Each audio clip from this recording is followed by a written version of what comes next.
بسم اللہ الرحمن الرحیم۔ السلام علیکم دوستو، امید ہے آپ سب خیریت سے ہوں گے۔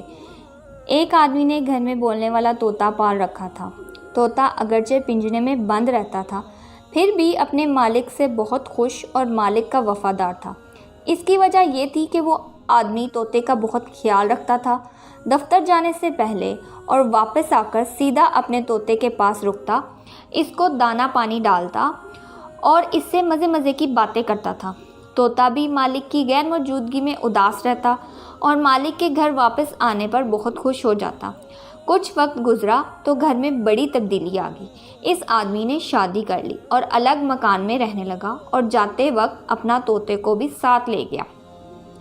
طوطا گھر پہلے سے زیادہ خوش رہنے لگا تھا۔ طوطے کی خوشی کی وجہ اس کی نئی خوبصورت مالکن تھی، جو مالک کی غیر موجودگی میں طوطے کا خیال رکھتی تھی، اس سے میٹھی باتیں کرتی تھی۔ دراصل طوطے کو وہ خوبصورت عورت زیادہ ہی اچھی لگنے لگی تھی۔ طوطا مالک کی بیوی کو دیکھ کر سیٹیاں بجاتا تو وہ کھل کر ہنس پڑتی اور طوطا خوشی سے بحال ہو جاتا۔ اب تو وہ اپنے مالک کی جانب کوئی توجہ نہیں دیتا تھا، کیونکہ اس سے باتیں کرنے کو وہ خوبصورت عورت سارا دن گھر میں ہوتی تھی۔ ایک دن مالک کے دفتر جانے کے بعد ایک اجنبی گھر میں گھس آیا اور وہ عورت اس آدمی کے ساتھ سارا دن کمرے میں بند رہی۔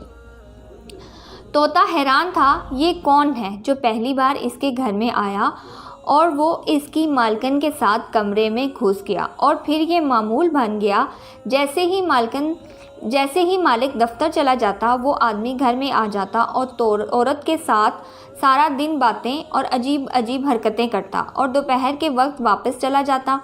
اس آدمی کے آنے سے وہ خوبصورت مالکن طوطے کو تقریباً بھول چکی تھی۔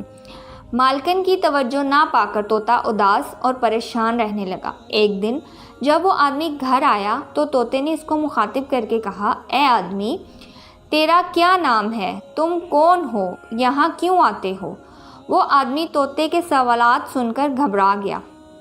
اس کو معلوم نہیں تھا کہ طوطا اتنی اچھی طرح بولنا جانتا ہے۔ وہ عورت بھی پریشان ہوگی۔ اس نے سوچا ہی نہیں تھا، طوطا یہ سب باتیں اگر میرے شوہر کو بتا دیتا تو میں اس کو کیا جواب دوں گی؟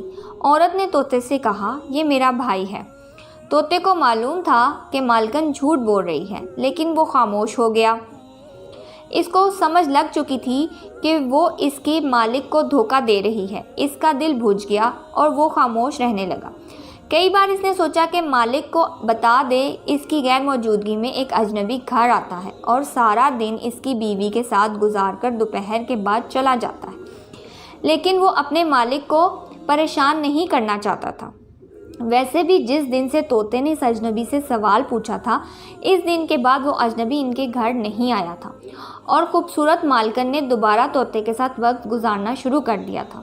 طوطا پھر سے سارا دن چہچہاتا، لیکن ایک دن اچانک وہی اجنبی پھر ان کے گھر آ گیا اور پہلے کی طرح مالکن کے ساتھ الٹی سیدھی حرکتیں کرنے لگا۔ طوطے کو شدید غصہ آیا۔ اس نے چلا کر اس آدمی سے کہا، اوئے بدبخت، آج تو میں مالک کو بتا کر رہوں گا کہ تم اس کے گھر آ کر اس کی بیوی سے برائی کر کے جاتے ہو۔ وہ آدمی بولا، طوطے میاں فکر نہ کرو، تمہارا بندوبست ہم نے کر لیا ہے۔ اس کے بعد طوطے کے مالکن نے اجنبی کو ایک بیگ لا کر دیا۔ اس نے طوطے کو پنجرے سے نکال کر بیگ میں ڈال دیا۔ طوطے نے بہت شور مچایا اور مالکن کی منتیں کی کہ اس کو چھوڑ دے، لیکن مالکن نے اس اجنبی سے کہا کہ اس طوطے کو ویران جگہ لے جا کر مار دے۔ آج کے بعد نہ یہ گھر میں ہوگا، نہ ہم کو اس سے کوئی خطرہ ہوگا۔ وہ اجنبی بیگ لے کر روانہ ہو گیا۔ طوطا بیگ میں بیٹھا سوچ رہا تھا کہ کاش اس نے انسانوں کی طرح بولنا نہ سیکھا ہوتا تو آج یوں بے بسی کی موت نہ مرتا۔ دراصل طوطے کے مالک کی خوبصورت بیوی بدکاری نکلی تھی۔ وہ اپنے شوہر کے دفتر جانے کے بعد اپنے عاشق کو گھر بلا کر منہ کالا کرتی تھی۔ اس کو یاد نہ رہا کہ گھر میں موجود طوطا انسان کی طرح بولنا جانتا ہے۔ جس دن طوطے نے اس عورت کے عاشق سے سوال کیا تو عورت کو خطرہ محسوس ہو گیا کہ یہ طوطا بہت جلد اپنے مالک کو میری کرتوتیں بتائے گا، تو اس نے اپنے عاشق سے مل کر طوطے کو راستے سے ہٹانے کا فیصلہ کر لیا۔ چلتے چلتے وہ اجنبی جنگل میں پہنچ گیا۔ اس نے طوطے کو بیگ سے نکالا اور کہا، ہماری تم سے کوئی دشمنی نہیں، مگر تم کو مارنا ہماری مجبوری ہے، ورنہ تم ہمارے ملنے کا راز اس عورت کے شوہر کو ضرور بتا دیتا۔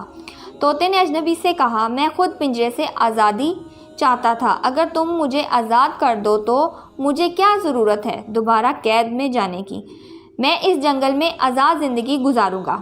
آدمی کو طوطے کی بات میں وزن محسوس ہوا۔ اس نے طوطے کو مارنے کی بجائے آزاد کر دیا اور واپس چلا گیا۔ طوطا وہاں سے اڑا اور اپنے گھر واپس پہنچ کر درخت پر چھپ کے بیٹھ گیا۔ شام کو اس کا مالک دفتر سے واپس لوٹا تو طوطے کو پنجرے میں موجود نہ پایا کر اپنی بیوی سے پوچھا تو بیوی نے جھوٹ بول دیا، اس نے دانہ ڈالنے کے لیے پنجرہ کھولا۔ طوطا جھٹ سے اڑ گیا۔ طوطے کا مالک یہ بات سن کر رو پڑا اور کہنے لگا، میں تو اتنے سالوں سے اس کو وفادار ساتھی سمجھتا تھا، لیکن وہ مجھے دھوکہ دے گیا، شاید جانوروں میں وفا ہوتی ہی نہیں۔ طوطا چپ چاپ سارا ماجرا دیکھتا رہا۔ پھر اس کی بیوی اپنے شوہر کو لے کر کمرے میں چلی گئی اور ہم مستری کرنے لگی۔ طوطے کا یقین پختہ ہوتا چلا گیا، مالکن بدکار ہے۔ اگلی صبح جب طوطے کا مالک دفتر روانہ ہوا تو طوطا اس کے پیچھے پیچھے اس کا دفتر دیکھ کر واپس آ کر درخت پر چھپ کر بیٹھ گیا۔ تھوڑی دیر بعد وہی اجنبی آیا اور مالک کی بیوی کو لے کر کمرے میں گھس گیا، اور جب طوطے نے دیکھا دونوں بدکاری میں مصروف ہو گئے ہیں تو وہ طوطا جلدی سے اڑ کر اپنے مالک کے دفتر جا کر کمرے کی کھڑکی میں بیٹھ گیا۔ اس نے جب اپنا طوطا دیکھا تو حیران رہ گیا، جلدی سے اٹھ کر طوطے کے پاس گیا، لیکن طوطا اڑ کر باہر چلا گیا۔ آدمی پیچھے پیچھے اور طوطا آگے آگے جا رہا تھا۔ آدمی ہر صورت طوطے کو پکڑنا چاہتا تھا، لیکن وہ ہاتھ نہیں آ رہا تھا۔ چلتے چلتے طوطا اپنے مالک کے گھر کی دیوار پر بیٹھ گیا۔ آدمی بہت خوش ہوا کہ اس کا طوطا واپس اپنے گھر پہنچ گیا ہے، لیکن مسئلہ یہ تھا کہ اس کو پکڑا کیسے جائے۔ آدمی طوطے کے پیچھے ہی اپنے گھر کی دیوار پر چڑھ گیا اور طوطا دیوار سے اڑا سیدھا کمرے کے پاس جا کر بیٹھ گیا۔ آدمی باہر سے اتر کر طوطے کے پیچھے کمرے میں داخل ہوا تو آگے کا منظر اس کو نظر آ گیا۔ اس کو طوطا بھول گیا۔ اس کی جان سے پیاری بیوی ناقابل اعتراض حالت میں لیٹی ہوئی کسی اجنبی کے ساتھ بستر پر موجود تھی۔ طوطے نے اپنے مالک کو سارا منظر دکھا کر نمک کھانے کا حق ادا کر دیا۔ آدمی نے اپنی بیوی کو طلاق دے کر گھر سے نکال دیا۔ طوطے نے اڑان بھری اور نظروں سے اوجھل ہو گیا، لیکن جانے سے پہلے اپنے مالک کو سمجھا گیا تھا، انسانوں سے زیادہ وفاداری اب جانوروں اور پرندوں میں پائی جاتی ہے۔